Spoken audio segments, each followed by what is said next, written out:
More than 140 scientists funded by Facebook CEO Mark Zuckerberg are urging the social media giant to curb misinformation and incitements to violence from President Trump. The letter, published over the weekend, said, quote, "We were disconcerted to see that Facebook has not followed their own policies in regards to President Trump, who has used the Facebook platform to spread both misinformation and incendiary statements.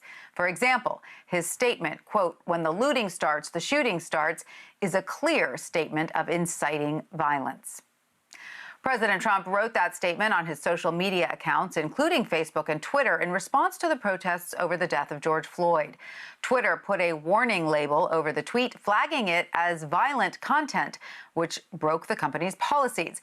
However, the post was being left up because it was still newsworthy. Facebook, on the other hand, did not take any action for the similar post on its site. But these scientists who receive funding from the Chan Zuckerberg initiative are not alone in criticizing him. Just last week, thousands of Facebook employees voted in a poll asking the company's CEO to change the company's policy that allows politicians virtually unfettered free speech. For more on this, let's bring in Dan Patterson. He's a senior producer for CNET.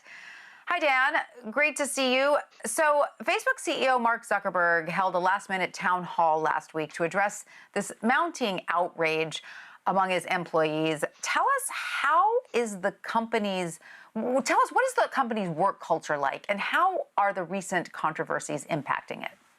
Yeah, good to see you too, Tanya. So the vast majority of Facebook employees, as well as their contractors, sign NDAs when they start. This is not uncommon. Many technology companies do this.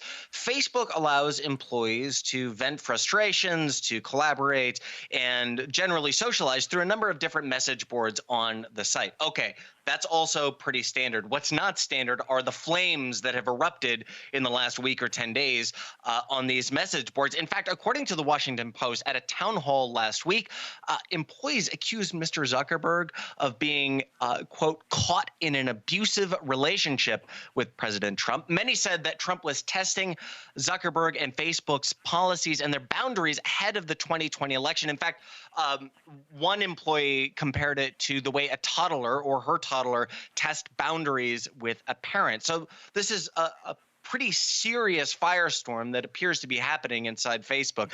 I also reached out to the company ahead of this segment, and they had no comment.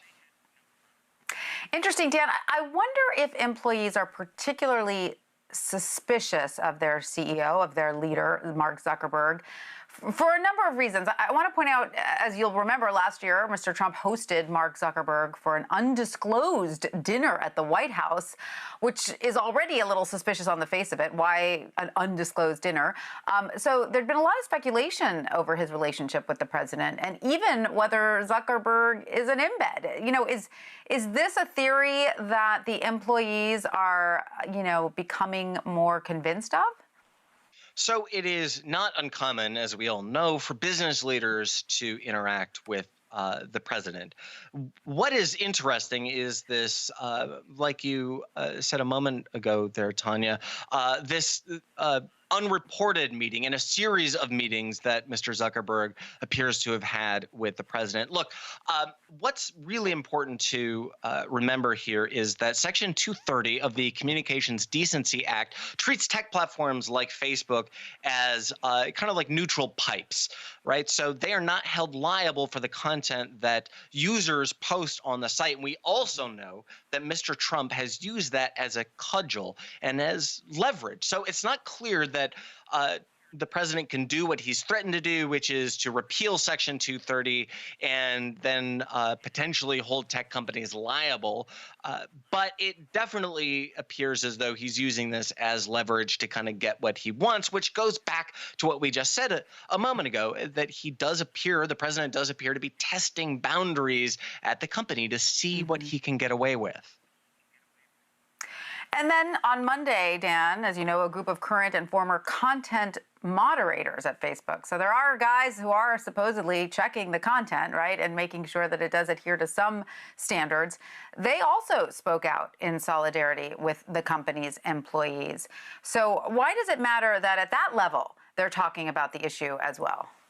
Well, we have been talking a lot about the executives at Facebook. Let's go the other direction. Often, these contractors, these content moderators, aren't actually employees.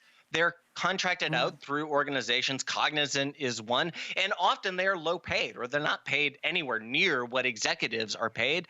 And they are also in charge of enforcing policies. And according to reporting at CNET, The Verge, and other outlets, they are exposed to incredibly harmful content for long periods of time. So these are people who see the broad swath of content from the good stuff all the way to the worst stuff that happens on Facebook, and they have to enforce these policies. So it's really important that these people speak out because they are some of the least empowered people at Facebook who have to deal with the worst content on Facebook.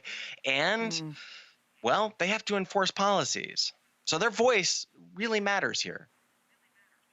Very interesting, Dan. So where do you see this all going? Is this the type of thing where it's going to be a little firestorm for a while and the employees are venting their frustration and then it all just goes away? Or is there any signaling coming from the highest levels there at Facebook that they're listening and that they're hearing and there may be some changes ahead? Well, my sources at Facebook certainly hear the questions, but we get almost nothing back. So it's very difficult Mhm. to discern what's actually happening inside the company. But it does feel like with the rest of this movement, this doesn't feel like a small firestorm that will soon blow away. This feels like a significant movement happening inside the company. And I would suspect, Tanya, that 2020, the election, will be the real test. Unfortunately, the stakes are so high with that we might learn the results of that test after the fact, and they could be pretty bad results. All right. Well, Dan Patterson, thank you so much. Great to see you.